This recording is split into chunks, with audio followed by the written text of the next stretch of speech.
Hey everybody, this is John and welcome to the free video. And what we're going to do tonight is we're going to look at a weekly chart of a couple of key indexes.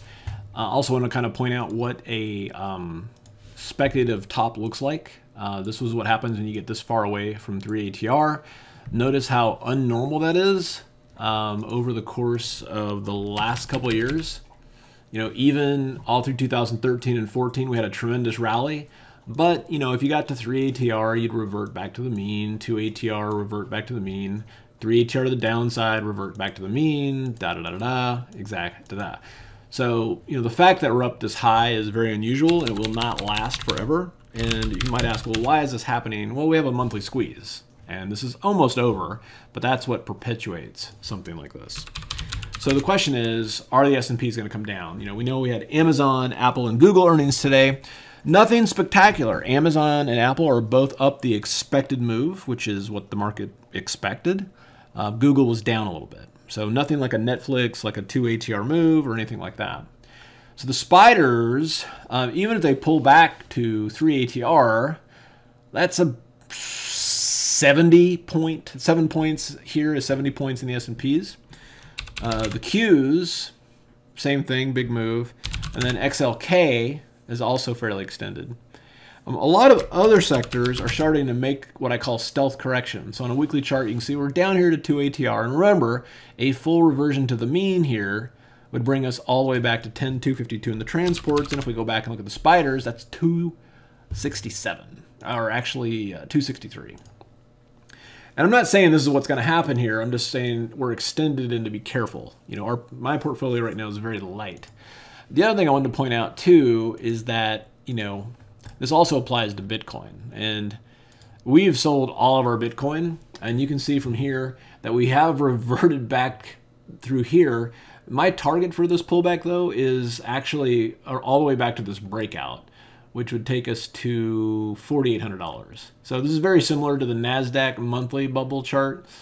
So, you know, I think this is something where the pain is, nobody thought it was going to fall below 10,000, and then this is where now the pain gets pretty massive. So this is going to be very, very interesting psychologically to see how everybody kind of handles it.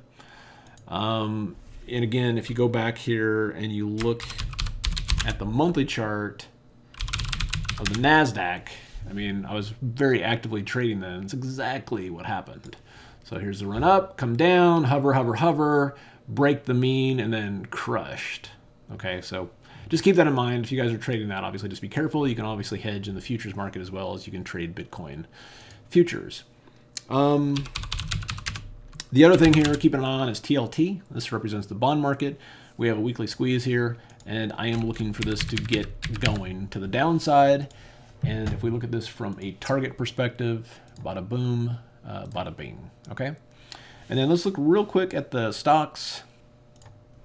So for Apple, it's up about $6 after hours. Not bad, and the expected move was $6. So it's not really special. You know, it's not greater than expected or anything like that. Amazon, expected move was 80 bucks.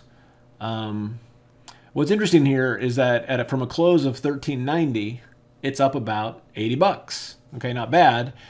However, earlier in the day, it was also right there. So on the one hand, you could argue that it's like, well, all we're doing is just getting back to where we were.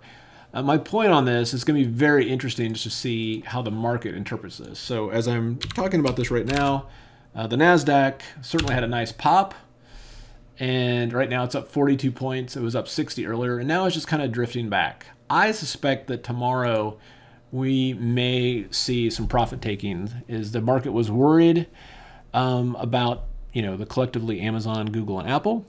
After hours, nobody's doing better than the expected move, which is a little bit of a flag. And I would just be prepared for some downside action tomorrow. Okay.